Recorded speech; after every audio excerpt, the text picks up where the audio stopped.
Bismillahirrahmanirrahim. Assalamualaikum warahmatullahi wabarakatuh.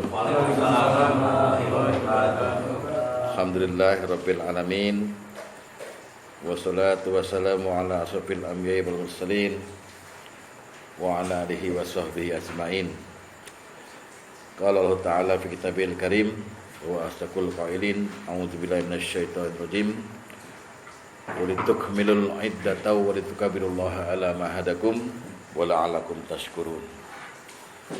Dan sempurnakanlah bilangan puasamu dan bertakbirlah kepada Allah, agungkan namanya yang telah memberi petunjuk kepadamu, wa la'alakum tashkurun, agar kamu jadi orang yang bersyukur. Jadi goalnya puasa kita juga selain la'alakum tattaqun juga la'alakum tashkurun. Dalam ayat selanjutnya disebut juga kalau kamu mau dekat dengan aku dekat kan.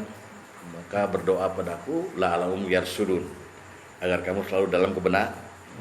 Jadi kita ini digodok jadi orang yang bersih, orang yang lurus dalam bulan Ramadan ini.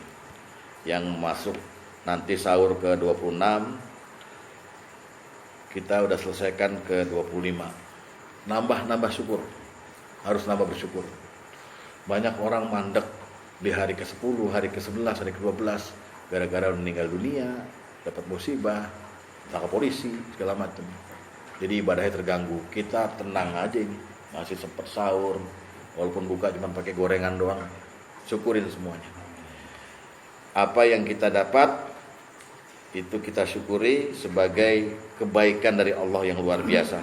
Wa in ta'udu ni'matallahi la tuhsuha. Termasuk hadirnya kita di sini malam ini meneruskan kembali riset atau penelitian kita terhadap ilmu-ilmu agama ini agar kita menjadi orang yang alim, tangguh dan bisa menjawab pertanyaan malaikat dan wabil khusus pertanyaan Allah di hari kiamat kelak.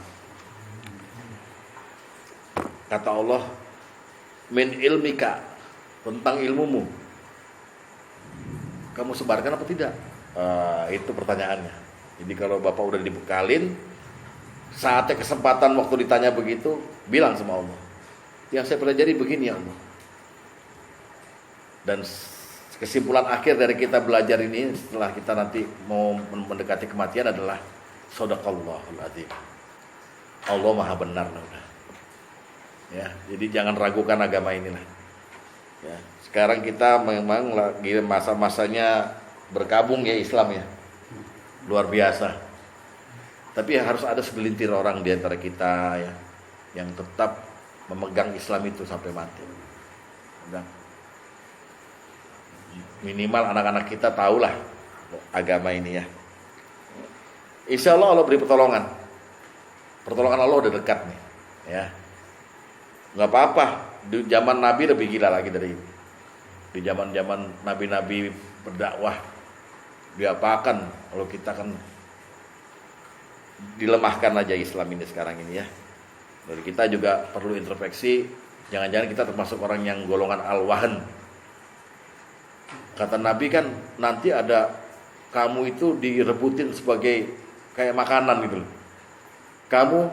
Kamu umat Islam ini dijadikan bahan rebutan seperti orang-orang lapar menyebutkan makanan gitu. Sahabat tanya, apa jumlah kita sedikit waktu itu? Tidak, jumlahmu terlalu banyak, tapi kualitasnya seperti buih di lautan. Dan itu kamu terhingga penyakit al-wahan, cinta dunia dan takut mati. Hati-hati ya. Jadi kita sekarang benar-benar ikhlas karena Allah mengupgrade diri kita dari tidak tahu menjadi tahu. Kun aliman, jadilah orang yang alim. Kita masuk dalam syarat pengabulan doa yang khusus, di mana masih dalam nomor kategori orang-orang yang doanya dikabul.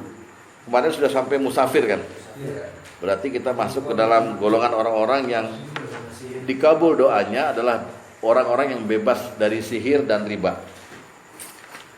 Ini sebenarnya perkataan siapa nih? Kok tahu-tahu ada golongan ini gitu loh? Ini perkataan Rasulullah yang menceritakan tentang malam hari ada pintu langit dibuka. Kemudian Allah turun, Allah kemudian berseru kepada kita kan, mana yang berdoa aku kabulkan, mana yang minta aku beri, mana yang mau minta ampun aku ampuni. Lalu dalam hadis itu Rasulullah cerita juga setelah itu, suatu hari Nabi Daud keluar malam-malam lalu berkata, tidaklah orang yang memohon pada saat ini kepada Allah akan dikabulkan kecuali orang yang pernah bersihir atau pernah riba. Nah, itu perkataan Nabi Daud yang Rasulullah ceritakan itu loh. Jadi masuklah dia dalam golongan orang-orang yang dikabulkan doanya adalah orang-orang yang bebas sihir dan bebas riba. Kita tapi tidak mendalami sihir secara sihir ini. Saya cuma mau mengenalkan aja, Bapak. Sihir itu apa sih? Saharo, nggak jelas, remeng-remeng. Makanya waktu kita makan di bulan puasa namanya waktu yang nggak jelas tuh, waktu sahar. Sihir itu hanya hak mutlak Allah. Jadi sihir itu ketika dilakukan oleh bukan Allah, ya. Apakah Allah sihir? Bukan. Istilah kalau Allah yang melakukan sesuatu ini dinamakan bukan sihir. Tapi kan sering ada ayatnya tuh di Yasin tuh, innama amruhu idza arada asyai'an ayaqula lahu. Nah, itu. Jadi sihir itu begini. Merubah sesuatu yang udah menjadi kebiasaan manusia, yang udah masuk otaknya itu biasa, menjadi takjub manusia karena tidak biasa lagi, atau istilahnya khawarikul adat, berlawanan dengan adat gitu, di luar kebiasaan. Dan sihir macam-macam bentuknya. Sihir itu jadi haram gara-gara orang Yahudi itu pernah melawan Rasulullah di Madinah. Kamu cerita Sulaiman itu nabi ya?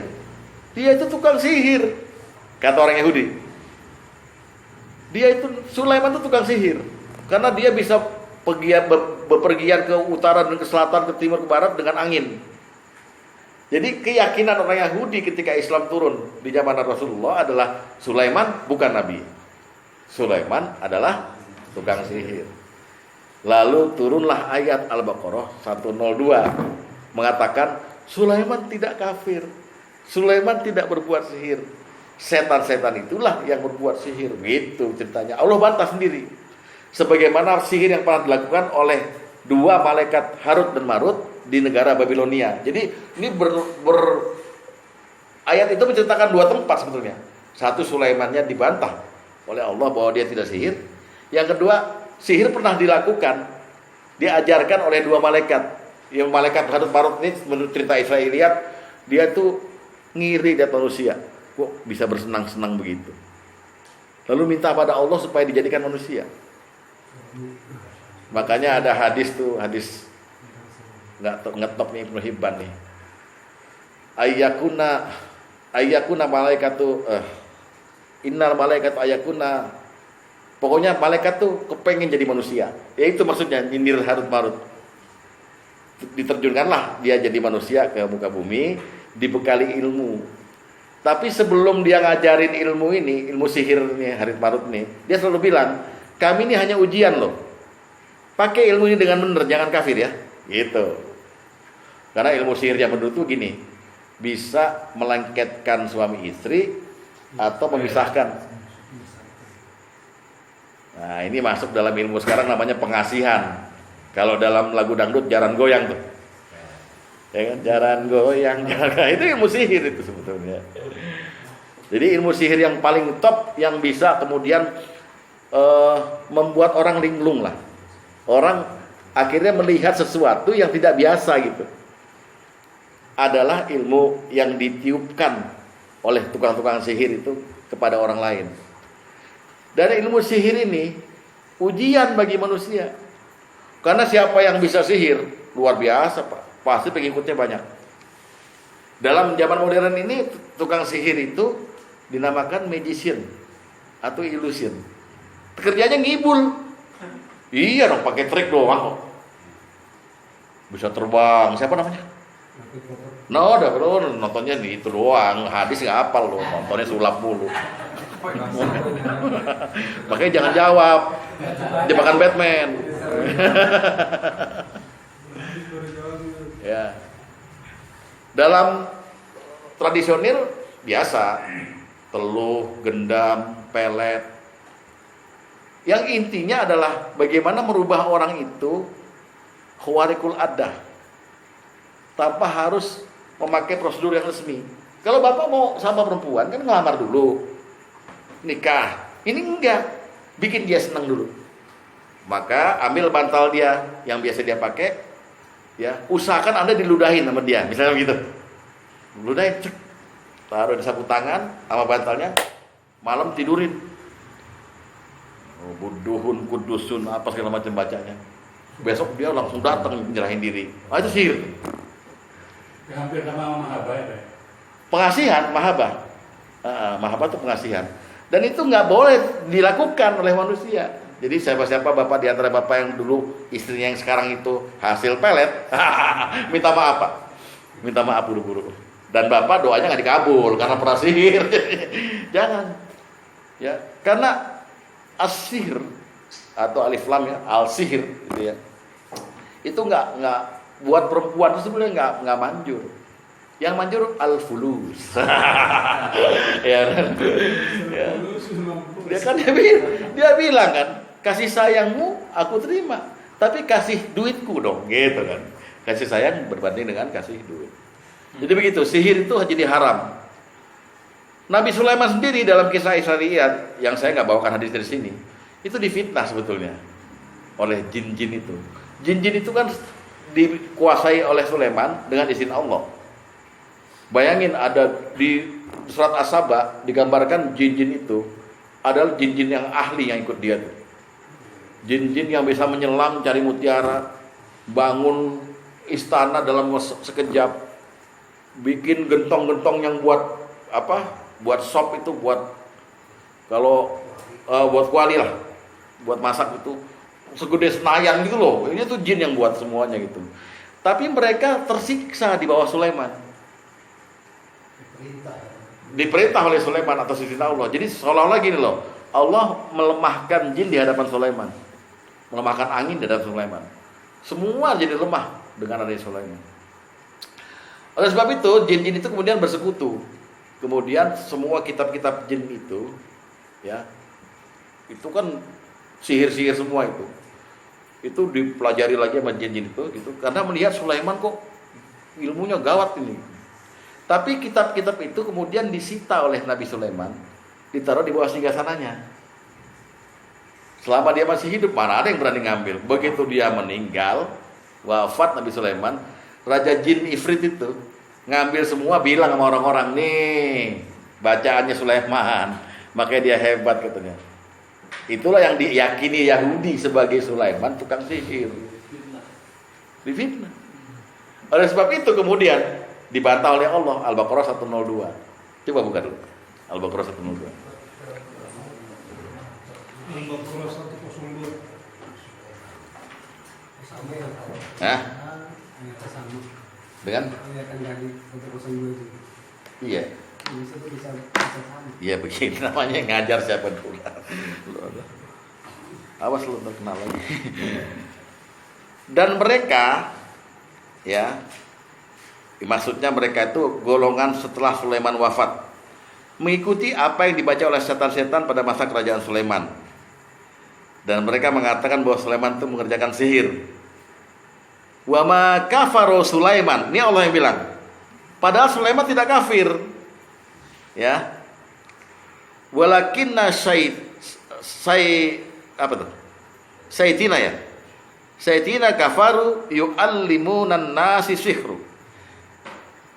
Hanya setan-setanlah yang kafir yang mengerjakan sihir.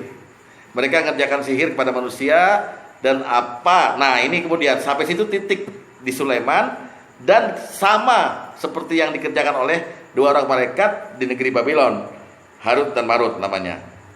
Sedang keduanya tidak mengajarkan sesuatu pada seorang pun sebelum mengatakan kami cuma ujian nih, jangan kafir ya dengan sihir ini dan sebagainya semua. Sejak saat itu maka para ulama mengatakan sihir kafir.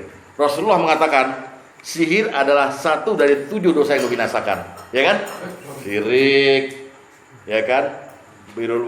Suktul walidain, sihir, membunuh, berzina dan sebagainya. Jadi sihir masuk dalam 7 dosa besar. Nggak boleh kita. Nah sekarang yang mau saya terangkan adalah jangan sampai kita pernah melakukan sihir ini. Yang kayak gimana sihir nih? Kira-kira dibagi golongan sihir ini dibagi 5 lah. Ya. Yang pertama jelas bahwa sihir itu adalah apa-apa yang ditiupkan atau dikirim oleh seseorang yang dia tukang sihir kayak atau apa gitu kepada orang lain untuk menghancurkannya atau untuk membuat dia menjadi menuruti apa kehendak kita. Itu sihir. Jadi melemahkannya. Itu pertama. Hindari, Pak. Pak Ustadz, saya mau disenangin sama bos saya, boleh nggak saya ke Mbah Karso sebentar ya, ngambil hijab supaya saya disenangi sama bos. Sihir. Dan siapa yang memilih jalan itu, memilih jalan kafir. Dan siapa memilih jalan kafir, Allah biarkan dia dalam kesesatan. Malah jadi, Pak. Jadi wipit sekarang itu Pak. Iya. Bapak. Itu kan warisannya orang-orang musyrik, Pak. Baca Qul a'udzu birabbil nas dibalik. Disenangi ditakut sungkan. Iya. Segala macam, hurufnya gundul, kata turun. Sin sot mim. Wah, bacanya gimana tuh? Mima. Wah. Rusak hidupku. Tapi itu bisa dipelajarin ya, apa artinya kan banyak kata sekarang. Manjada wajada. Kamu mau jadi tukang sihir? Belajar sini. Sini ya belajar sama Ustaz. Bayar tapi lain. Kalau ilmu putih nggak bayar. Ilmu hitam bayar. Soalnya rugi gue. Kan kita mah ada ahlinya kan Tahirul Alim. Iya, dia bukan itu syahirul bukan sihir itu bukan. Pakai shin itu. Dan Allah udah tegaskan tidak akan menang sihir dari manapun dia datang. Perkataan min haitsu ata, dari mana dia datang, berarti sihir ada berbagai jenis. Gitu loh. Jangan salah paham tentang Nabi Musa. Nabi Musa musuhnya tuh 3.000 tukang sihir. Yang semua tukang sihir di zaman Nabi Musa itu takluk kepada Nabi Musa. Bahkan saya menduga mereka lulusan Jogja itu. Enggak, lulusan UGM. Orang Jawa. Soalnya waktu mereka mau perang sihir, mereka sempat bilang, "Musa, mau duluan sampean apa kita?" Musa bilang, Musa juga gak kalah set dong gitu. Ya udah sampean duluan silakan. Lo mau perang kok pakai silakan duluan, enggak. Turun Jogja itu Pak. Kayak lagi ada banyak orang. Iya. Dan Nabi Musa untuk melawan sihir, ini rumus Cina sebetulnya, Sun Tzu. Siapa yang mau melawan kuda harus pakai kuda, melawan pedang harus pakai pedang. Itu salah rumusnya. Karena Allah tidak membekali Musa dengan sihir untuk melawan tukang sihir itu. Walaupun kelihatannya dia akan jadi penyihir sekarang. Musa nggak tahu apa yang mesti dilakukan dengan tongkatnya kok. Makanya Allah bilang, lemparkan tongkatmu. Jadi sihir yang dimainkan oleh 3.000 orang itu juga 3.000 kan nyogok ke Fir'aun. Kalau saya nanti misalnya saya mau kerja sama sampean Fir'aun, saya jadi apa? Ya kamu gajinya gede, jadi dekat sama saya. Ya udah lakukan. Tapi begitu ketemu Musa karena dia nabi, makanya dia bilang, ayo sampean dulu, pas saya dulu. Itu bisa Bapak baca di Al-A'raf 115, 116 itu. Kata Musa, silakan duluan.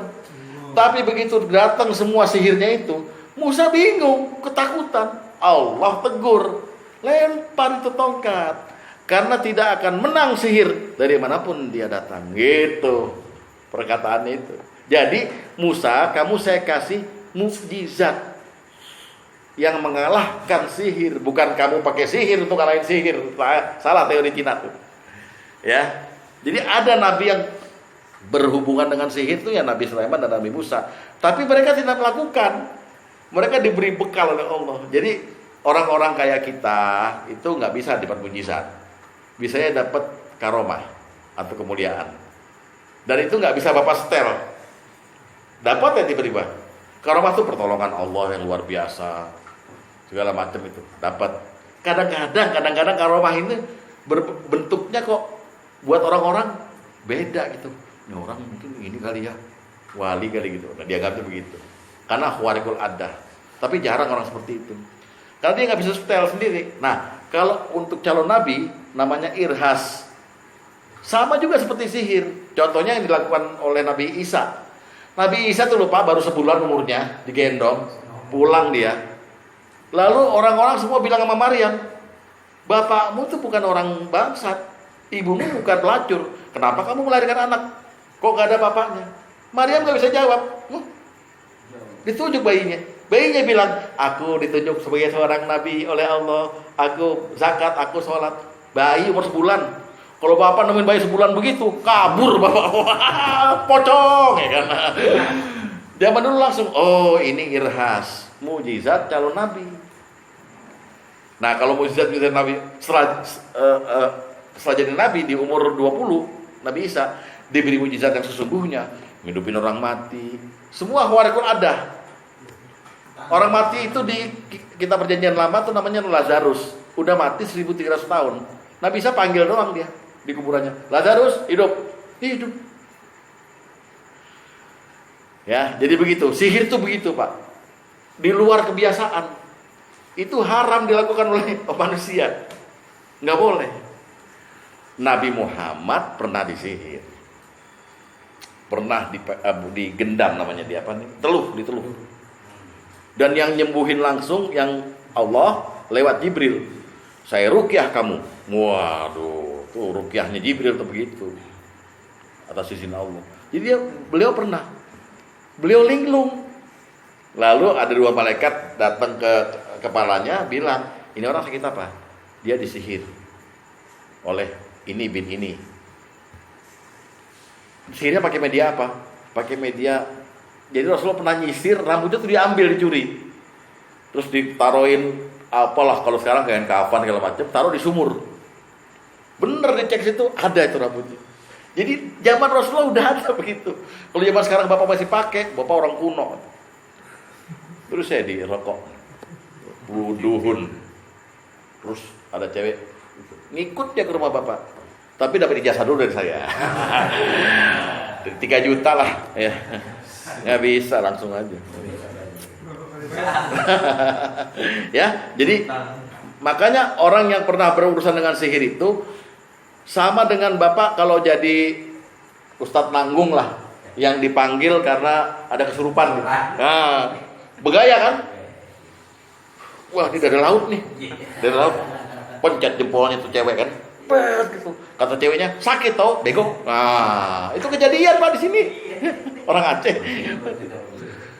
Nggak ada. Kalau yang begitu adanya Allah, kun fayakun. Kita nggak bisa, jadi nggak bisa. Kita pakai proses. Dan manusia memang senangnya pakai proses. Maksud bapak senang sih punya anak laki-laki gitu, 3 minggu langsung gede berkumis gitu. Kan gendongnya bingung Pak. Harus pakai proses, cepet gede ya, lama-lama nunggu gitu. Sama, hidup ini begitu di dunia. Jangan pengen instan. Nah, orang yang terlibat dengan sihir itu pengen instan. Pengen instan. Kalau Indomie nggak apa-apa bapak, mie instan ya. Kalau sihir jangan. Ya, dibagiin dulu deh hadisnya deh.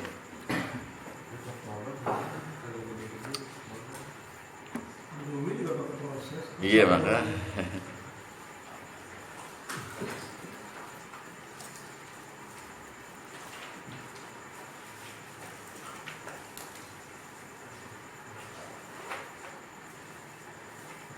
Oke, kita baca nomor 1 dulu. Yang menyebabkan golongan ini timbul dalam bab ini adalah perkataan Rasulullah yang menceritakan Nabi Daud berkata apa.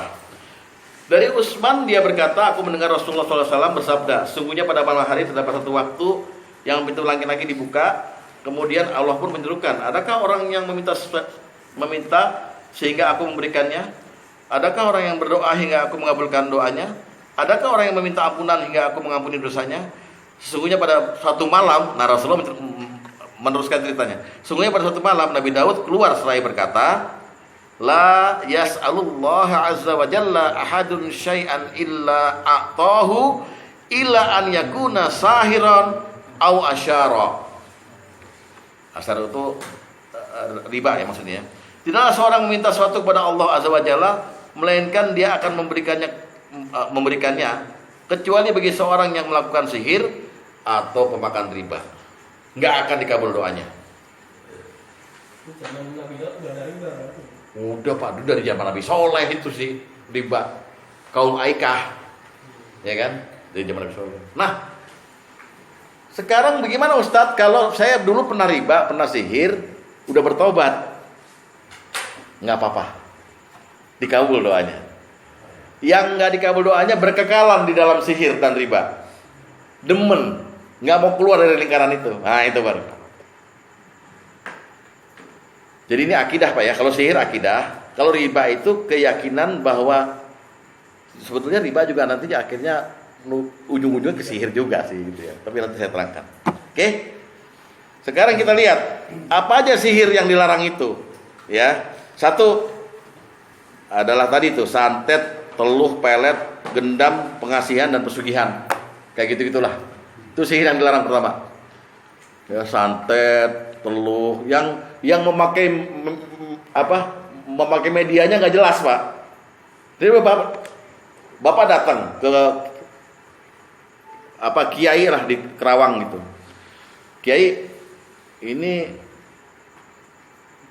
saya kesini mau cerita soal pade saya sakit lumpuh, udah lama nggak sembuh, udah ke dokter segala macem.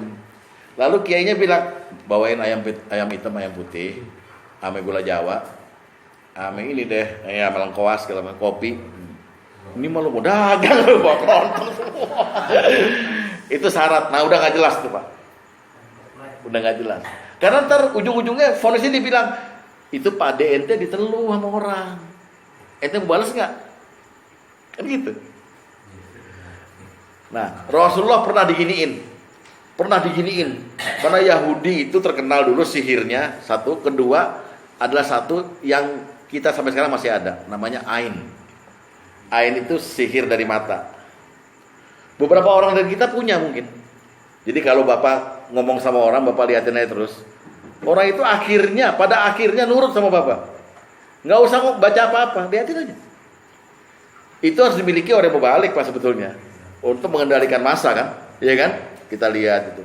Jadi mubalik jangan baca aja Pak. Bismillahirrahmanirrahim. Qala Allah Ta'ala bi kitabil karim. Lihat itu jamaah.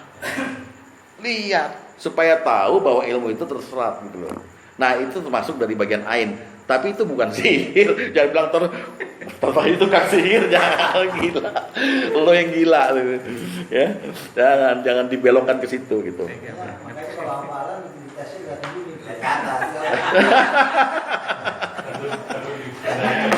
Lo Bapak ngomong sama istri begitu aja. Coba bilang, "Ma, syukurin apa yang ada ya." Tapi lihat matanya. Syukurin apa yang ada ya. Nanti kita akan ditambah sama Allah. Urut dia. Ya Pak.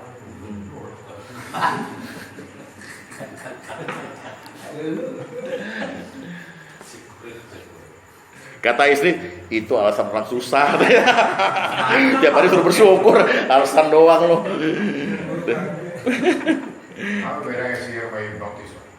Nah itu nanti hipnotis nanti ada di jenis yang keempat atau kelima nanti ya. Sekarang ini dulu nih, gendam nih. Saya mau ceritain bagaimana Rasulullah digendam, diperet. Hadis nomor 2. Lihat ya. Dari Aisyah dia berkata Rasulullah SAW pernah menderita sakit karena disihir oleh seorang Yahudi Bani Zuraik bernama Labid bin Al-Asam. Jadi tertuduhnya udah jelas ini. Si Labid ini mensihir Rasulullah, coba. Bayangin berani banget ya. Sampai-sampai Rasulullah mengigau maksudnya ya. Seakan-akan beliau melakukan sesuatu padahal beliau tidak melakukan sesuatu. Enggak melakukan apa-apa. Siang dan malam beliau berdoa, selalu berdoa dan terus berdoa.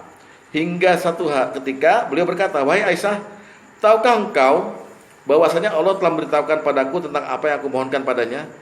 Aku didatangi oleh 2 laki-laki." Maksudnya malaikat Pak ya. Yang satu duduk dekat kepalaku dan yang lain duduk dekat kakiku. Laki-laki yang ada dekat kepalaku bertanya pada yang dekat kakiku, "Orang ini sakit apa?" Temannya menjawab, "Ia terkena sihir." Ditanyakan lagi, siapa yang menyihirnya? Dijawab, Labid bin Al-Asam. Ditanyakan lagi, dengan apa dia menyihir? Dijawab, dengan sisir, rambut, dan mayang kurma. Ditanyakan lagi, di mana? Dijawab, di sumur Zi Arwan. Maka Rasulullah SAW datang ke sumur itu bersama beberapa orang sahabat. Saya berkata, wahai Aisyah, demi Allah, air sumur itu berwarna kemerah-merahan dan mayang kurmanya bagaikan kepala setan. Aisyah bertanya, wahai Rasulullah, apakah engkau telah membakarnya? Beliau menjawab, tidak.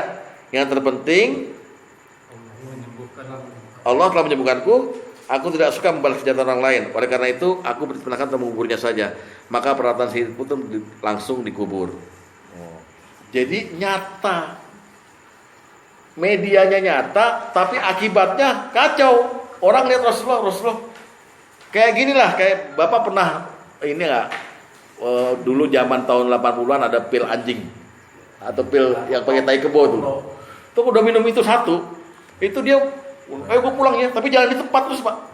Gue udah nyampe ke rumahnya, gue pulang ya, iya pulang, iya gue pulang ya, jalan di tempat terus. Nah, apa yang dialami Rasulullah seperti itu, kayak melakukan sesuatu tapi tidak, tapi berdoa bisa, lemes gitu. Sihir seperti itu, ini dilarang. Jadi kalau Bapak misalnya lagi dengki sama orang apa iri, istighfar. Jangan pengen bikin orang itu hancur. Kalau Bapak berani ya silakan langsung tuncep aja depan dia. Jangan pakai dukun, pengecuy loh. Nah, itu orang Padang bilang, pengecuy. Nah, itu. Ya. Ya Pak Tom. Orang pakai sihir pengecuy ya. Pengecuy. Penakui. Nah, itu, penakui. Dah jelas. Nah, kita ditakdirkan tidak bisa melawan sihir. Makanya turun ayat Al-Falaq dan An-Nas. Al-Falaq untuk sihir berbentuk seperti ini, An-Nas untuk sihir berbentuk bisikan-bisikan halus. Qul a'udzu birabbil falaq, katakan Muhammad, aku berlindung pada Tuhan yang menguasai waktu subuh. Min syarri ma khalaq, dari kejahatan makhluk-makhluknya. Wa min syarri ghasikin idza waqab, dan dari kejahatan malam ketika gelap gulita. Wa min syarrin, dan dari kejahatan nafasati fil uqad, tukang sihir yang meniupkan buhul-buhulnya. Wa min syarri hasidin, kenapa dia niupin itu? Karena ada klien yang dengki. Idza hasad, ketika dengkinya datang, dia suruh orang, Mbah Dede, tolong bikin mati Mas Bambang. Gitu. Itu klien namanya. Kata Mas Bambang nggak usah, ntar biasa mati sendiri. Ya, itu kata lo. Ya, jangan Pak. Termasuk yang sihir-sihir yang kelihatannya asik Pak. Bapak senang sama ponakan sendiri. Ya, ponakan istri. Ya, kan cantik banget nih. ABG 25 tahun gitu. Seneng. Bapak pengen disenengin sama dia. Ya coba aja tuh, di pos kota banyak tuh iklannya. Pengasihan. Wah, ya kan. Modalnya foto sama apa lo ketawa. Terus dia bilang, Ustaz udah pengalaman. Saya ketahukan, dia lepas kota Pak. Kenapa? Ada iklannya kan? Wah, ada banyak iklannya. Saya sama Pak Bekti kenal tuh yang bikin nah ini dia. Saya kenal sama Pak Bekti. Tanyain dia, Pak Wahyu. Dia kenal lepas kota. Sama Harmoko juga saya kenal. Karena dulu saya pernah ke rumahnya, dia minta dana untuk bikin bikin koran Jawa. Jadi kenalnya sama Pak Bekti di situ. Bukan satu perguruan. Wah, kalau pos kota kejawen semua di situ. Ya, tinggal sebut aja dukunya ada di Romangun, ada di mana, tinggal telepon. Maharnya 500.000. Seneng tuh cewek gitu. Nah, nggak boleh melakukan itu. Makanya berlindung dari sihir wajib kita. Oleh sebab itu, karena sihir datangnya malam-malam. Ya, malam selalu Al-Falaq dan An-Nas sebelum tidur baca. Qul a'udzu birabbil falaq, tiupin, usapin ke badan. Ya Rasulullah begitu ya. Di Tirmizi, di hadis Tirmizi. Itu fungsinya untuk supaya Bapak jangan disihir. Iya, kalau Bapak disihirnya, kalau dipelet kan kesian istri kita. Kita bangun tidur langsung bilang, Nancy, kemana? Gue Lili, bukan Nancy, ntar gitu istri kita. Dia curiga jadinya. Bapak dipelet orang gitu. Makanya jangan ganteng-ganteng jadi orang ya. Ya, biasa aja kayak saya gitu. Yes. Kan tiap ini kan di ANBP itu jadi wasiat bapak tuh. Ya ini di gunung gitu kan mau ini. ditakutin loh arwahnya nih. Nah itu ustaznya. Ya itu dia. Jadi Bapak maaf ya, jangan percaya dengan gerak-gerik yang ngaku ustadz tapi gerak-geriknya seperti dukun. Ya udahlah, udah. Itu cerita kancil deh Pak, bener. Serius. Hah? Beda tipis dukun sama ustaz. Iya, kalau Bapak ikhlas didatangin orang, tolong Pak Kiai misalnya dipanggil Pak Ustadz, tolong ada yang kesurupan gitu. Ya udah suruh pergi aja, Bapak sholat sunnah. Insya Allah saya doakan gitu aja bisanya. Mana ada orang bisa ngelawan sihir? Terkecuali Bapak langsung diwahyukan oleh Allah. Nih, kamu lawan tuh. Gitu kayak Nabi Musa. Nggak bisa ngelawan sihir karena sihir itu memang tidak ada, tidak ada. Tapi di mata kita jadi ada gitu. Itu yang gawat kan? Lagian bodoh ya Pak, kok ngasih 25 saya pulang aja kan di ceweknya. Iya, itu klien gila. Ya, jadi ada dua hal yang bisa nanti kita lakukan untuk mencegah sihir supaya kita nggak melakukannya atau tidak terkena, yaitu kita baca Al-Falaq dan An-Nas dan makan kurma ajwa. Kurma ajwa itu makan yang ganjil, 1, 3 atau 7. Tapi sebaiknya untuk mencegah sihir tiap hari makan 7 kurma ajwa sekali makan. Jangan 1 zuhur, asar 2, jangan. Sekali makan 7 seret-seret. Insya Allah kata Rasulullah akan terbebas dari serangan sihir. Ya. Hadis nomor 10. Hah? Orang kaya. Ya kalau kita bilang ribet banget. Loh, ini kan obat dari Rasulullah, informasi aja. Nggak usah beli, Pak. Ya, ketok aja rumah Pak Tom. Pak Tom ada ajwa nggak? Tapi Pak Tom lempar 3 aja ya gitu. Ya, hadis nomor 10, lihat. Dari Sa'dan radhiyallahu anhu dia berkata, aku mendengar Rasulullah SAW bersabda, barang siapa di pagi hari makan 7 biji kurma ajwa setiap harinya, ya, kata Rasulullah apa? Lam yadurrahu dzalikal yauma summu wala sihrun. Tidak akan membahayakan terhadap dirinya baik itu racun ataupun sihir pada hari itu. Ya. Nah, gimana Rasulullah waktu itu? Rasulullah waktu disihir itu, akhirnya setelah 2 malaikat itu datang, Jibril datang meruqyah Rasulullah langsung. Ini asalnya ruqyah dari sini nih. Asalnya ruqyah pertama kali gitu ya. Coba hadis nomor 7 lihat. Dari Abu Sa'id bahwasanya Jibril pernah datang mendatangi Nabi sallallahu alaihi wasallam setelah berkata, "Wahai Muhammad, apakah kamu sakit?" Beliau menjawab, "Ya, aku sakit." Lalu Jibril meruqyah beliau dengan mengucapkan, "Bismillahi arqika min kulli syai'in yu'zika min syarri kulli lafsin au ain hasilillahu yasfika bismillahi arqik." Dengan nama Allah aku meruqyahmu dari segala sesuatu yang menyakitimu dan dari kejahatan segala makhluk atau kejahatan mata yang dengki. Allah lah yang menyembuhkanmu, dengan nama Allah aku meruqyahmu. Boleh Bapak bacain nih kalau orang kesurupan. Iya, jangan Al-Baqarah dibaca. Wa ilahukum ilahu wahidun, itu mah tahlilan.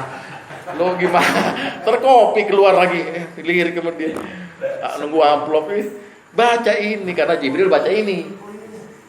Demi Allah, dengan nama Allah, saya meruqyahmu. Bukan saya yang nyembuhin, Allah gitu. Jangan gaya-gaya Pak jadi ustadz ya. Nonton kesurupan cakep, udah langsung deh. Pici dibiringin dikit. Ini kayak dari sono laut selatan nih. Dari laut selatan gitu. Gak. Panjang urusannya ya. Nah itu sihir pertama. Sihir kedua adalah yang namanya nujum. Ilmu nujum. Nujum itu dari kata-kata an-najm, ilmu bintang. Ilmu perbintangan. Ini termasuk sihir. Karena ilmu perbintangan itu akhirnya meniadakan Allah, kemudian mengganti Allah dengan sesuatu, terutama dengan bintang itu. Ada 2 nujum. 1 ilmu astrologi, ini yang dilarang. 1 ilmu astronomi, ini yang boleh. Astrologi berkata, ini hujan gara-gara bintang, oh no. Kafir dia langsung.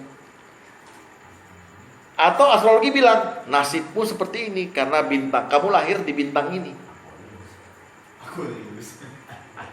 Dan ini tahun 70-an pernah ada Pak di Indonesia, Virgo. lambang sifat yang tenang. Ada Manuhutu. Sampai situ nggak apa-apa sebetulnya, karena Virgo lambang sifat yang tenang. Resnya lihat, berbahagialah engkau yang mendapat kekasih bintang ini. Manja dan sayang, pastilah manja dan sayang. Loh, kalau pastiin emang lu Tuhan. Kacau. Kalau wanita, apa Pak Wahyu Manuhutu namanya? Gila loh. Nah, ini namanya astrologi, nggak boleh. Ini termasuk bagian sihir. Di mana kok sihir? Hadis nomor 14.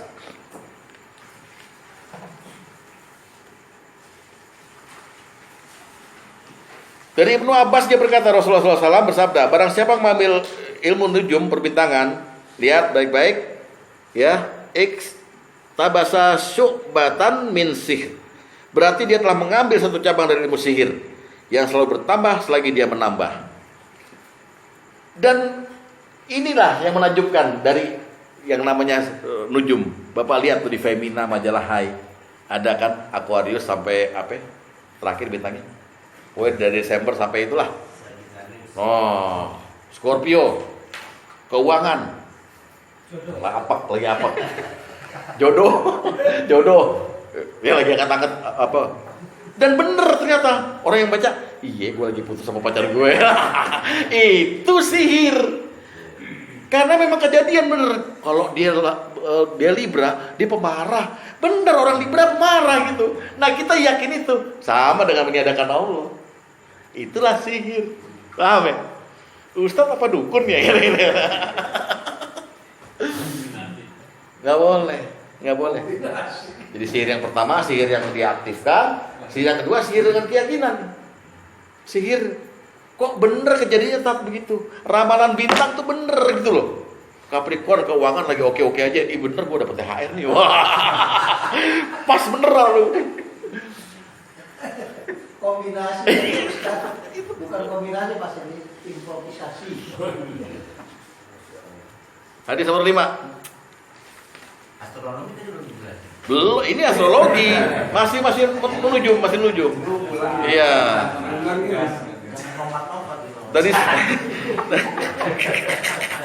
Dari Said bin Khalid Al-Juhaini bahwasanya dia berkata, Rasulullah SAW memimpin kami sholat subuh di Hudaybiyah pada suatu malam sehabis turun hujan. Setelah selesai beliau menghadapkan wajahnya pada orang banyak lalu bersabda, tahukah kalian apa yang sudah diturunkan oleh Rabb kalian? Orang menjawab, Allah dan Rasulnya telah mengetahui. Beliau melanjutkan, Allah berfirman, hadis kursi ini ya, di pagi ini ada hamba-hambaku yang beriman padaku dan ada yang kafir. Orang yang berkata hujan turun pada kita karena karunia Allah dan rahmatnya, maka dia beriman dan kafir kepada bintang-bintang. Adapun yang berkata hujan turun disebabkan bintang ini, bintang itu, dia telah kafir kepadaku dan beriman kepada bintang-bintang. Jadi maksudnya nasib atau cuaca atau apa makhluk di muka bumi ini hanya berdasarkan bintang. Sihir. Cabang sihir itu satu itu.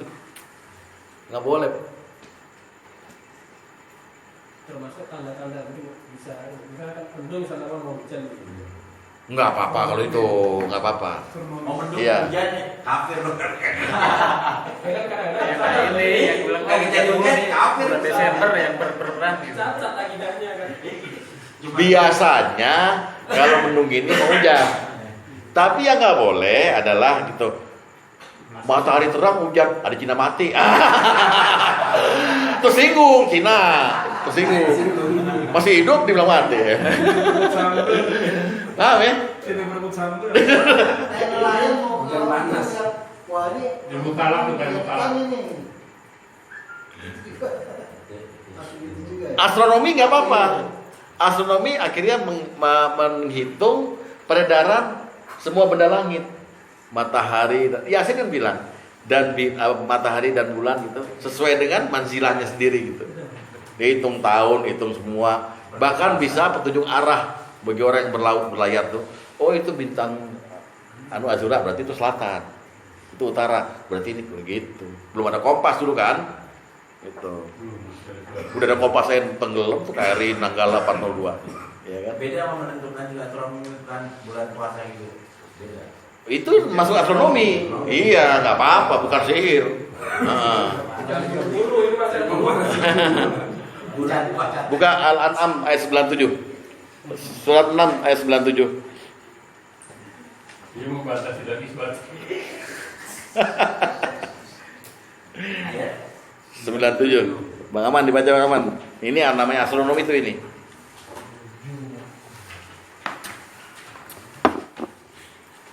Bismillahirrahmanirrahim. Walladzi ja'ala lakum an-nujuma litahtadu biha fi dhulumatil barri wal bahri. Qad fassalna al-ayati liqaumin ya'lamun. Dan dialah yang menjadikan bintang-bintang bagimu agar kamu menjadikannya petunjuk dalam kegelapan di darat dan di laut.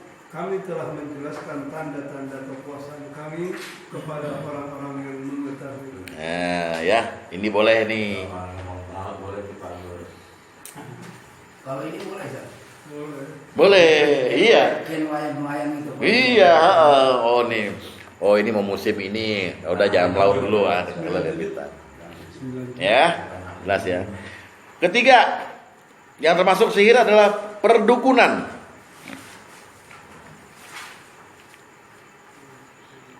Perdukunan itu menyebabkan orang menjadi percaya pada ramalan, ya kan? An-Najm itu kan ramal juga, ramalan, nasib, tatoyur.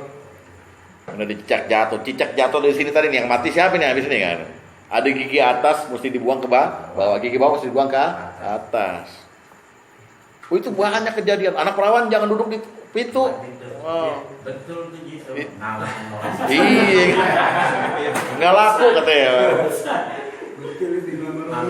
Iya, ada kita ada hadis malam-malam ada suara ayam, malaikat lewat, bener ya? Kalau adanya perawan munting katanya.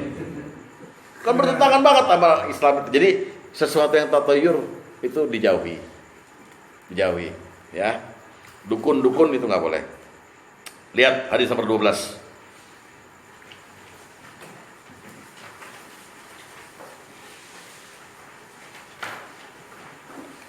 Dari Imran bin Husain radhiyallahu anhu, dia berkata, Rasulullah SAW bersabda, bukan dari golongan kami orang yang menentukan nasib sial dan untung berdasarkan burung dan lainnya, yang bertanya dan yang menyampaikannya, atau yang melakukan praktek-praktek dukun dan yang meminta jasanya, atau yang menyihir atau yang meminta bantuan sihir. Dan barang siapa yang mendatangi kahin dukun lalu membenarkan apa yang dia katakan, maka sesungguhnya dia telah kafir pada apa yang diturunkan pada Muhammad. Barang siapa yang datang pada dukun, datang doang, belum jadi klien, terus dia benerin gitu, bener pak, bapak hebat ya, dia telah kafir pada Quran. Kadang-kadang kita dibuat takjub apa sihir pak, orang baru datang, assalamualaikum pak Kiai, udah sabar aja, ntar istrimu balik, kok tahu? Iya, udah tahu. Langsung cium tangan kita. Guru sejati. Wah, rusak, Pak. Itu bisa dipelajari dari garis muka, itu bisa tahu kita orang lagi ngalamin apa. Bener, Pak. Kalau mau belajar bener tapi bayar. Ilmu lain tuh. Bukan di sini level ini, levelnya level tajwid aja sini. Faing sana itu doang. Iya. Jadi dia telah kafir. Disejajarkannya peramal dengan sihir karena namanya sama. An-Najm, peramal, An-Najmu. Bahkan penyair di zaman Rasulullah itu ada asy'ara. Itu termasuk juga tukang sihir. Syair-syair dulu gila Pak, hebat-hebat. Makanya turun Quran ini untuk ngalahin syair-syair dulu tuh. Wah, luar biasa. Orang takjub, apa terpesona. Iya, apa lu kayak TNI itu terpesona aku terus ya gitu. Terpesona, ya kan?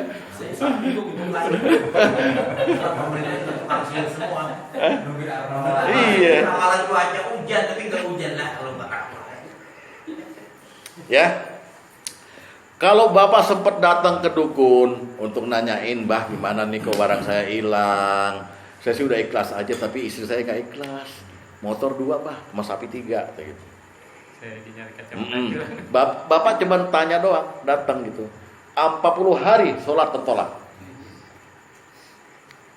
Nggak rugi apa tuh? 200 kali sholat dianggap nggak sholat. Hah? Polisi sering pakai jasa itu kan? Pakai. Iya. Tapi pada mental semua. Saya ingat waktu pembunuhannya siapa cewek yang aku tak biasa. Siapa namanya?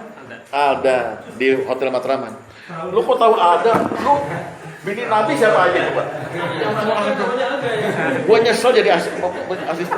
Hati-hati jawabnya. Wajib dimaju nih. Itu kan pakai saya babah siapa? Yang Cina itu loh. Yang paranormal, bukan paranormal. Ada itu namanya terkenal kok yang gondrong rambutnya gitu. Datang ke kuburannya, ditanya sama TV One apa itu, dia bilang sekarang ada udah di surga, kata dia. Elah, habis nyabu di surga. Kacau dukun-dukun sekarang. Ya. Jadi hadis nomor 8 kita lihat. Dari Safiyah putri Abu Ubaid, dari salah seorang istri Nabi sallallahu alaihi wasallam, dari Nabi sallallahu alaihi wasallam, beliau telah bersabda, ya.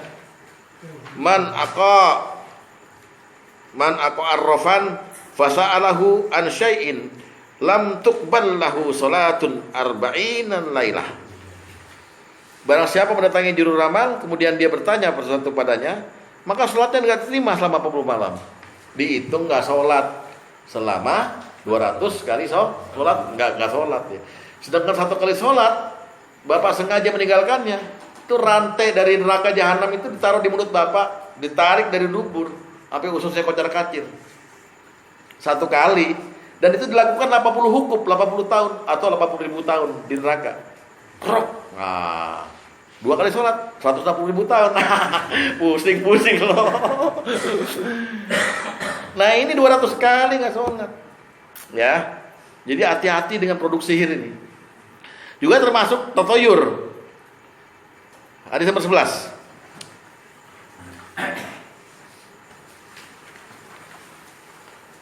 Dari Abdullah bin Mas'ud dia berkata, Rasulullah SAW bersabda, tiaroh adalah kesyirikan.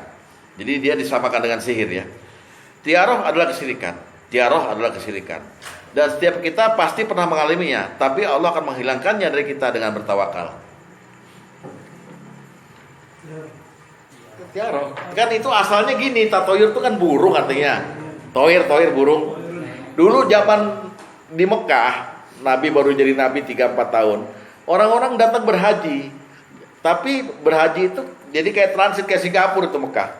Orang datang dari Syam mau ke mana, situ dulu tawaf. Nanti kasih persembahan sama Lata, Uzza, Manat, Hubal segala macam. Habis itu dia mau pergi itu minta izin dulu sama burung. Burung dilepas 2. Kalau dia lari ke kiri, jangan berangkat dulu, ada sial ntar. Nah, namanya tatoyur, kesialan. Nah, itu sekarang bukan hanya soal dagang, soal segala macam. Semua kita dihinggapi dengan itu, kata Rasul kan. Tapi kita bisa membersihkan diri kita dan hati kita dari situ, dari sihir dan tatoyur dengan tawakal. Bismillahi tawakkaltu 'ala Allah, la haula wala quwwata illa billah. A'udzu bikalimatillahi tammati min syarri ma khalaq. Aku berlindung dari Allah dari kejahatan makhluk-makhluknya di mana saja. Beres. Ya Pak ya. Nah, tolong jangan terlibatlah sama sihir. Ntar doa kita percuma. Percuma doa kita. Ya. Ini jimat.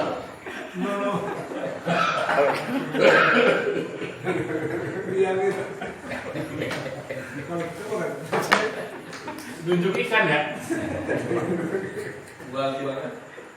Kan kalau orang ngotot kan mesti kita kasih kunci kan.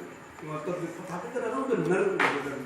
Kan Ustaz pernah kasih hadis munajimu walau sadaku.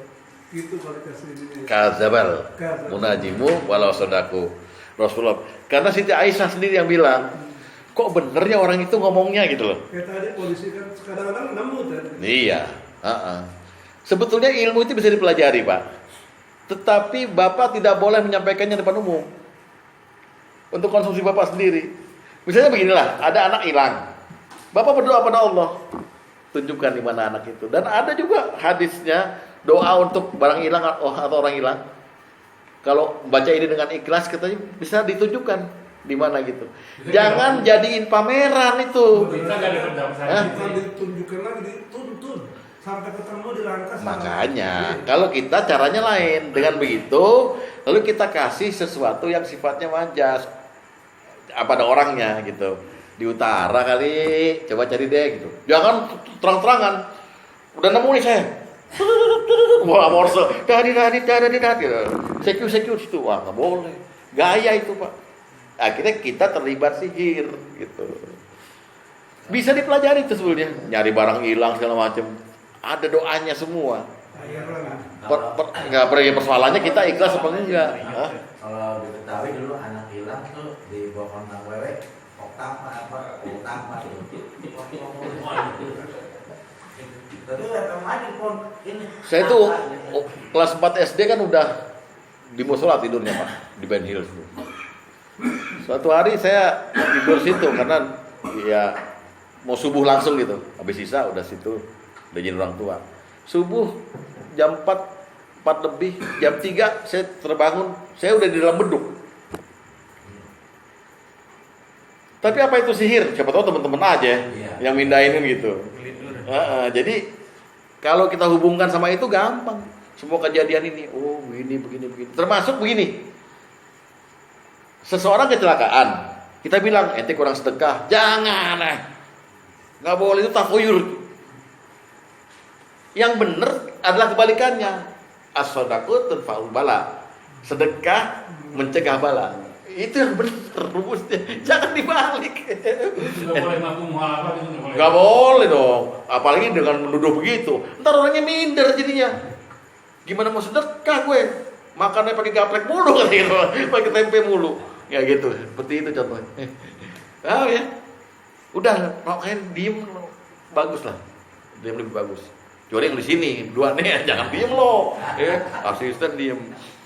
Nah, sihir yang terakhir adalah digambarkan Rasulullah adalah sesuatu yang menakjubkan, yang buat orang terpesona, sehingga orang mengarahkan fokus pikirannya ke orang itu, yaitu sihir dari kata-kata. Ini harus hati-hati. Itu sihir juga. Dengan kata-kata. Sihir Sesuatu yang menakjubkan. sesuatu yang mempesona. Nah tadi mau pesona itu. Kebar pesona ya. Hah? Kebar pesona. Udah pesona. Nah, tapi hati-hati, ini nanti ada di kias nih, nanti ya. Nah, sihir dengan ini, kalau tujuannya positif, nggak apa-apa. Jadi setiap kita ini punya sihir itu, punya sihir seperti ini.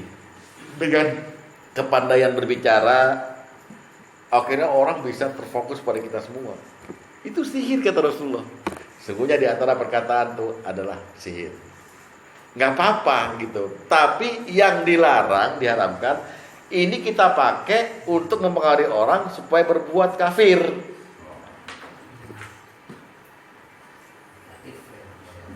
Atau untuk ngibulin orang. Ya dipilih Pak, ini sisir Pak. Sisir cuma 5.000, tapi awetnya 300 tahun. Nah udah itu sihir. Orang misalnya dulu di Istiqlal itu kalau habis Jumatan tuh ada tukang-tukang, termasuk tukang obat kumis bejenggot loh dari India tuh. Pakai tangan monyet katanya. Ambil lemak dari tangan monyet itu. Ada orang mungkin udah diatur sama dia, di setting. Sini Pak.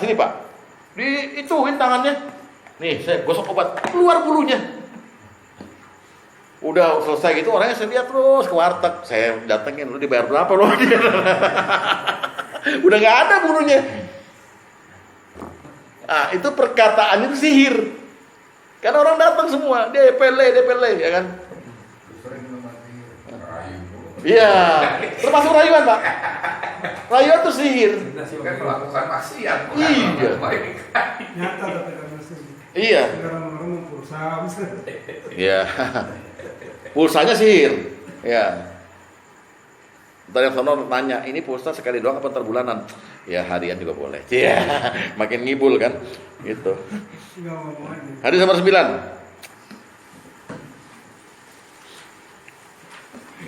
Dari Zaid bin Aslam dari Ibnu Umar, dia berkata bahwasanya suatu ketika di zaman Rasulullah SAW masih hidup, datanglah dua orang laki-laki, lalu keduanya menyampaikan khutbah pada khalayak ramai. Rasulullah ada di situ, ya. Dan orang-orang pun merasa kagum terhadap pembicaraannya. Kemudian Rasulullah SAW berpaling ke arah kami dan bersabda, lihat baik-baik, inna minal bayani sihra. Sesungguhnya dalam setiap penjelasan, setiap omongan adalah ada sihirnya. Jadi hati-hati. Tapi kalau ada orang ngomong normal, berdakwah dan benar dakwahnya, itu bukan sihir. Walaupun itu namanya sihir yang baik lah gitu kira-kira. Sihir yang baik. Dan memang mesti dimodalin sihir, mau balik. Kalau enggak gimana? Dia ngomong assalamualaikum warahmatullahi wabarakatuh. Kan nggak ada wibawanya. Orang pada ngobrol aja. Assalamualaikum warahmatullahi wabarakatuh. Nggak ada tengok juga. Dia harus punya sihir. Tapi sihir yang positif. Wah, kan itu langsung lihat apa itu gitu. Assalamualaikum, itu pakai tasdid kan. Paham ya? Yang dah lo mau gitu orangnya ya, dia langsung dipraktekin, gue sihir katanya. Ya enggak juga, ya benar juga sih dia. Nah, yang setara dengan ini, gue sihir kelewatan. Yang setara dengan ini adalah sekarang kita alami sihir dalam bentuk uang, handphone, film, hobi.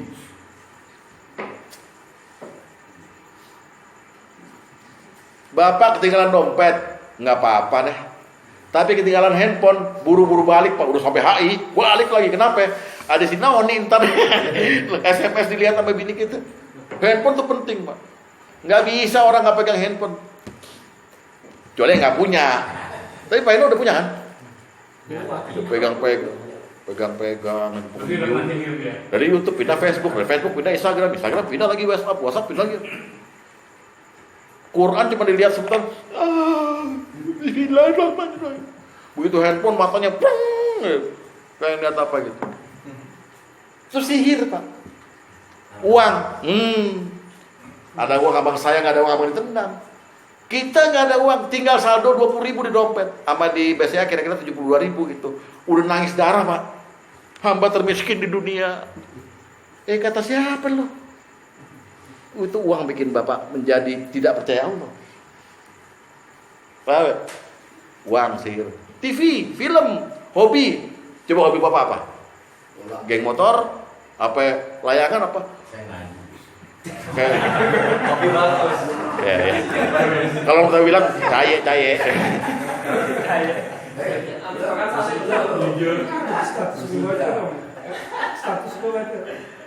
Status apaan? Mana statusnya? Gue ngidam sendal, ini sendal bata. Bukan yang terbaru. Umur 42. Nomor 42. Iya.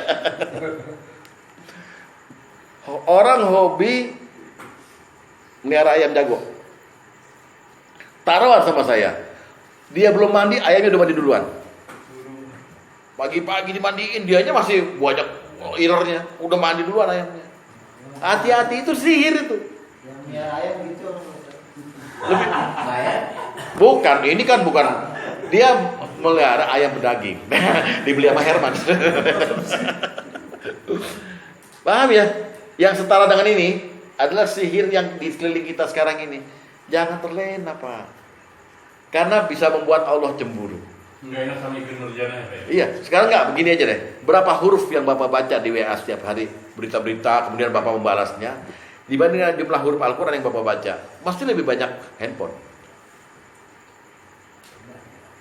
Makanya dulu belum ada WA, Roma Irama bilang apa? Al-Quran dan Quran. Belum puasa tapi. Hah? Banyak Quran. Kita mau baca Quran kalau handphone. Iya, makanya Qurannya jangan di handphone juga, jadi gini, Qurannya beneran. Ya, yang setara dengan itu. Nah itu dia. Jadi 4 sihir itu aja. Masih banyak sihir yang lain. 4 sihir ini jangan dilakukan. Pertama yang bersifatnya dikirim-kirim sama orang. Yang kedua apa tadi? Nujum. Nah, nujum itu artinya kita percaya betul bahwa sesuatu nasib orang itu bukan karena Allah, bukan karena takdir, tapi karena bintang. Bapak Virgo ya? Oh, ini Scorpio. Ini apa gitu? Kalau Leo orangnya galak. Apaan galak? Kok ada ipar gue? Biasa aja. Mas, apa kabar? Melambai. Jadi nggak bisa kita pastiin dengan itu. Tuh, dua. Yang ketiga, dukun. Nah, perdukunan macam-macam nih. Ya. Yang keempat adalah sihir dengan kata-kata atau dengan sesuatu yang kita suka, sehingga kita lebih mengutamakan dia, mencintai dia daripada mencintai Allah dan Rasulnya. Gitu. Itu sihir. Menakjubkan kita soalnya. Takjub nih dengan ini. Gitu. Di sini baru boleh bicara musik tuh haram apa tidak, segala macam. Tergantung dari hati kita terhadap dia itu loh. Di sini konteksnya, jadi jangan langsung ke hukum. Ya. Nah, oke, sekarang kita bicara yang terakhir soal riba. Riba ini nggak saya detail, cuman kita lihat aja riba itu ginilah. Riba yang dibicarakan dan digeting apa ya? Dimarahin oleh Allah. Itu cuman riba dalam hutang piutang. Jadi Bapak jangan nanya lagi kayak sebab ini ada ulama di masa modern ini namanya Yusuf Qaradawi. Ya saya salut lah. Tapi beliau membuat fikih modern gitu loh. Lalu kemudian menanyakan sekaligus membuat makalah bahwa bunga bank riba, dagang ini riba. Sekarang lagi atau Ustadz siapa namanya? Online riba, apa riba? Jangan dulu, jangan terburu-buru. Riba yang dibicarakan Quran itu berkali-kali di Ali Imran, di Al-Baqarah adalah dalam rangka hutang piutang. Zaman dulu, kenapa Allah marah? Ada orang zaman dulu tuh, walaupun jahiliyah, tapi kalau soal keuangan jujur Pak. Cuman nanti dia nggak nguntungin orang. Dedek, saya mau utang dong 2 juta rupiah. Saya tanya dong, baliknya berapa lama? Sebulan. Oke, saya utangin. Nggak masalah kan? Begitu dia datang tanggal yang sama di bulan depan, dia bilang, waduh maaf nih, saya belum nemu duitnya buat bayar gitu. Oke, sejak hari ini saya lipat kamu tiap hari. Saya ribakan. Itu riba idafi namanya, riba yang bertambah-tambah, mudoafan, yang bertambah-tambah. Itu yang dimarahin oleh Allah. Jadi jangan larinya ke kredit rumah riba, kredit motor riba, nanti dulu, itu dulu masalahnya. Tapi Rasulullah bilang riba punya 72 pintu. Yang paling rendah adalah dosanya sama dengan berzina dengan ibu kandung sendiri. Berarti riba ini lebih di atas lagi apa Rasulullah dikemukakan adalah mencari untung dari kebaikan kita. Nggak boleh, Pak. Ini riba itu mengarahkan orang supaya ikhlas beramal. Jangan lo cari untung dong dari orang gitu. Gue buka pengajian kayak gue udah terkenal nih katanya. Tiap orang 5 juta per bulan gitu. Bapak kalau udah seneng sama saya pasti bayar kok. Cuman karena gak seneng aja kan gak bayar-bayar. Emang ada duitnya. Gimana mau bayar? Susah di sini deh.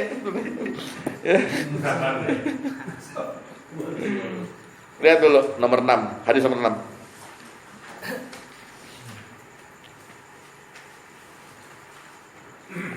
Dari Jabir dia berkata Rasulullah SAW melaknat orang yang makan riba, yang memberi makan dengan harta riba, 2 saksinya dan penulisnya.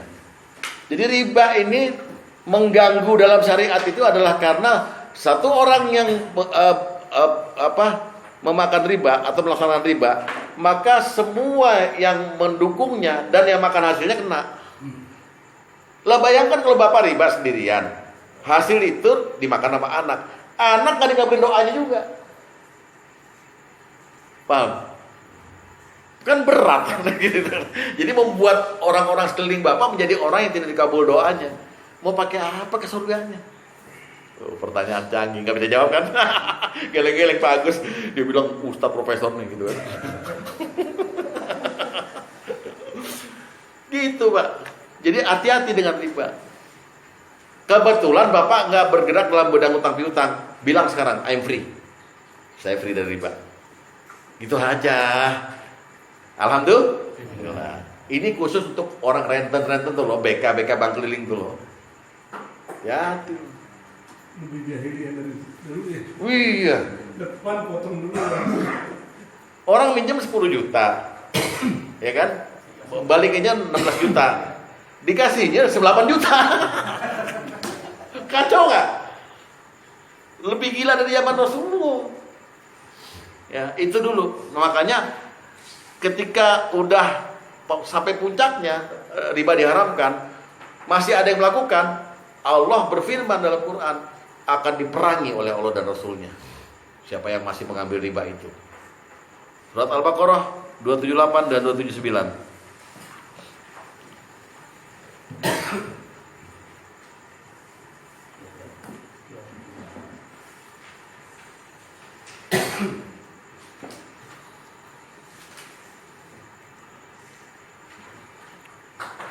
A'udzu billahi minasyaitonir rajim. Ya ayyuhalladzina amanu taqullaha wa darul ma baqiya minar riba in kuntum mu'minin. Hai orang yang beriman, bertakwalah pada Allah dan tinggalkanlah sisa riba yang belum dipungut jika kamu orang yang beriman. Ayat ini turun karena orang-orang beriman itu tadinya renten udah beriman tapi masih punya piutang yang belum dipungut. Kata Allah, tinggalin, ikhlasin. Utang orang-orang tuh ikhlasin. Aduh dong, itu berat Pak untuk orang beriman zaman dulu. Orang keuntungannya berganda sih. Bayangkan, kayak sekarang kan kita ditipu sama yang di online tuh loh. Minjam 6 juta, bayarnya 6 juta, 100, minjam 11 juta aja. Iya, saat itu pas di akadnya lu digebuk lu apa? Sampai 200%, 300%. Ya. Jadi terus maka jika kamu tidak mengerjakan meninggalkan sisa riba, ketahuilah Allah akan dan Rasulnya akan memerangimu. Akan memerangimu. Ya, dan jika kamu bertobat dari mengenai riba, maka bagimu pokok hartamu. Kamu tidak menganiaya. Jadi kalau orang bersedia ninggalin enggak mungut lagi utangnya, kata Allah pahalamu sama dengan kamu minjemin pokoknya itu. Minjem, ya. Jadi saya ke Dedek minjem ini. Dengan saya, ini ada uang 2 juta. Saya kasih Dedek 2 juta. Dengan saya pinjemin Dedek 2 juta. Jadi yang satu ngasihnya terus. Pahalanya 18 kali lebih lipat yang minjemin. 18 kali lipat. Itu tertulis di ars tuh. Bagi para penghutang, maksudnya kreditur, pahalanya 18 kali lipat daripada orang yang bersedekah. Gitu. Jadi keterlaluan kalau dia masih ngambil keuntungan lagi. Ya itu riba yang boleh harus ditinggalkan. Sekarang kita lihat Rasulullah menganalisa, tapi nggak detail ini ya. Hadis nomor 4 lihat. Ada riba yang lain lagi, bukan riba itu, bukan riba yang piutang. Hadis nomor 4 lihat ya. Dari Masruq dari Abdullah dari Nabi SAW beliau bersabda, kata Rasulullah apa? Ar-riba salasatun wa sab'una baba.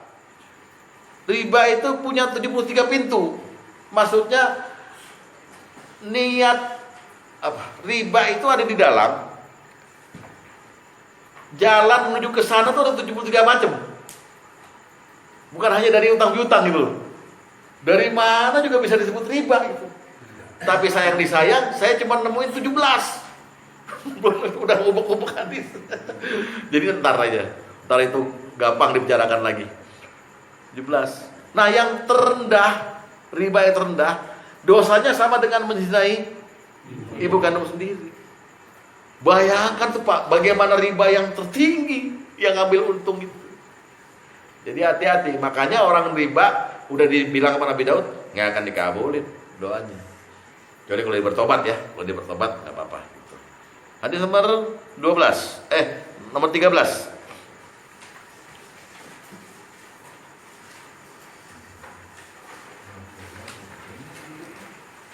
Dari Abu Hurairah dia berkata Rasulullah SAW bersabda, riba itu punya 70 tingkatan. Tahu tadi 73 pintu, ini 70 tingkatan. Yang paling ringan dosanya adalah seperti seorang yang berzina dengan ibunya sendiri. Jadi ini sulit dijelaskan, tetapi intinya ada pekerjaan yang disebut dengan riba, tapi bukan soal utang piutang gitu loh. Gak tahu soal apa. Ternyata salah satunya adalah kalau kita jadi perantara kebaikan dari Allah untuk orang lain, kita dikasih hadiah, kita terima hadiah itu, maka itu termasuk riba. San, gue kembaliin San. Yeah, misalnya. Ini karena ini nyogok nih, ya, supaya gak hafalan. Hadis nomor 3. Dari Abu Umamah radhiyallahu anhu dari Nabi sallallahu alaihi wasallam, beliau bersabda, barang siapa memberi syafaat atau jadi perantara kebaikan, maksudnya dia berbuat baik kepada orang lain ya, kepada saudaranya, lalu dia diberi hadiah dan diterimanya, faqad atababan aziman minar abwabir riba, sama dengan telah mendatangi sebuah pintu besar dari pintu-pintu riba. Nggak boleh penceramah ngambil upah, Pak. Ini hadisnya.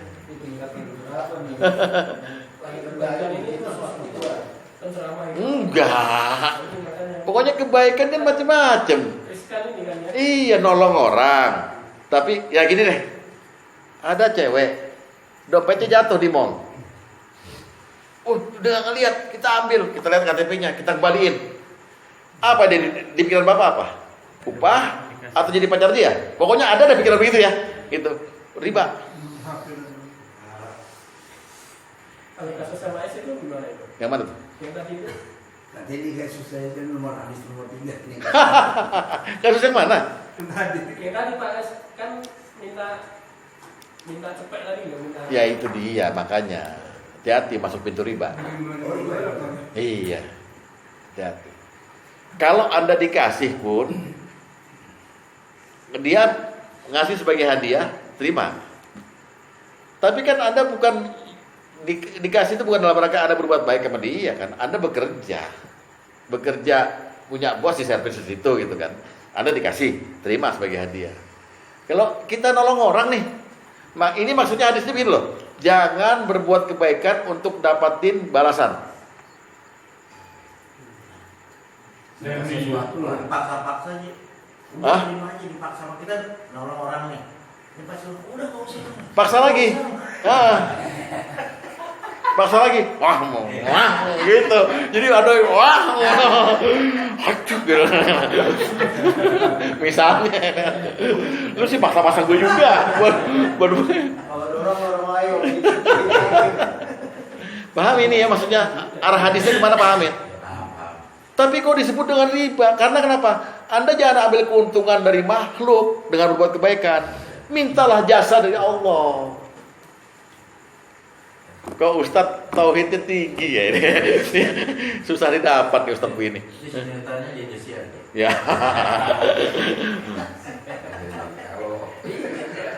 Kerja Jadi dengan penuh harapan kerja saja. apa? Iya. Penuh harapan supaya Pak Sugeng nih akan kasih gue dompet ini. Iya. Bukan kepada Allah ya, dengan harapan itu kan. Iya, kebaikan kan biasa aja kita. Makanya ada seorang filsuf ya, filsuf di Indonesia. Kalau sedekah itu kayak berak aja lah. Mau dipikirin lagi, ini tainya nih, waduh sayang gue sama tainya nih. Poles lagi, taruh lagi. Enggak, buang, lupain. Gitu aja lah udah. Nah itu juga di Cina kan ada tuh orang menolong pas dia jatuh sakit, dia kan menolong. Iya, paham. Dibalas kan? Dibalas dengan enggak saya. Ya kan ada dia manusia harus hidup tolong menolong. Iya. Kan rumusnya udah jelas kemarin dia paling wallahu fi aunil akhi maka al abdu fi auni wallahu fi aunil abdi maka abdu fi auni akhi. Allah akan selalu menolong hambanya selama hambanya itu menolong saudaranya. Ya itu aja kita tagih sama Allah. Biar datang sendiri aja kebaikan dari Allah. Jangan sama orang kayak gitu. Kalau alasannya supaya dapat dunia akhirat lagi? Nggak bisa. Pasti lebih condong dunia.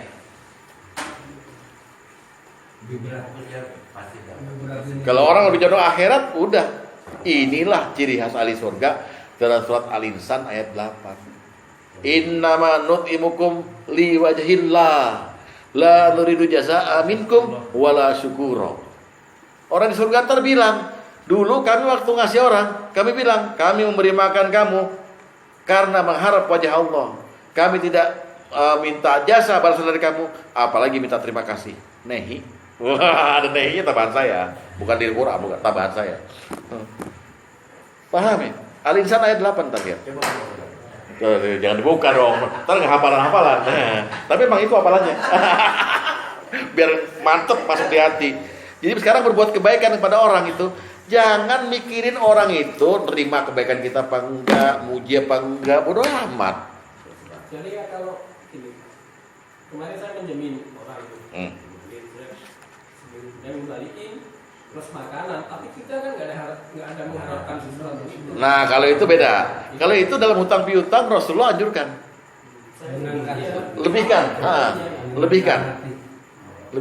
untuk menyenangkan. Rasulullah tuh ditegur orang Yahudi. Rasulullah berhutang kambing. Tegur. Belum 3 bulan, belum waktunya bayar gitu. Woi, kamu hutangmu bayar dong.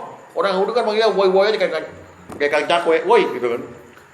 Rasulullah belum punya, tapi dilihat ada sahabat yang memberikan dia seekor unta. Unta bagus. Nah, ini buat bayar itu aja. Rasul, dia kambing utangnya. Enggak. Aku adalah sebaik-baik orang yang berhutang. Aku lebihkan bayarannya gitu. Nggak apa-apa. Tapi jangan diharap. Kamu jadi penghutang yang baik ya. Saya bayar segini, kamu terbayar segini. Itu namanya udah riba. Udah pasti riba karena dilipat gitu. Jadi terima gitu ya. Banyak kan kebaikan kan? Banyak. Jangan ngarepin sesuatu. Khususnya pada lawan jenis, Pak. Bapak sih gue pusing dah bener deh. Sama lawan jenis kan begitu kan? Dari teman kita. Ya teman kita nih. Ceritanya meninggal. Bininya cakep. Apa yang kita bilang? Kita ngelayat jenazah kita bilang, kalau ada apa-apa bilang saya. Kalau ada apa bilang saya, beres-beres. Wah. Ujungnya kan ke tempat tidur loh pengennya. Ya enggak? Hah? Sihir. Jadi sihir dan riba itu saudara sebenarnya karena sama-sama menakjubkan. Nah, demikian sampai sini dulu. Nanti ngelantur nggak ada apalan. Saya kan. Semoga manfaat dan semoga apa-apa yang kita pelajari ini bukan kita bercanda ya, tapi kita laksanakan dengan hati gembira aja nih supaya nancep di hati kita. Semoga Allah meridhai kita semua. Wassalamualaikum warahmatullahi wabarakatuh. Waalaikumsalam.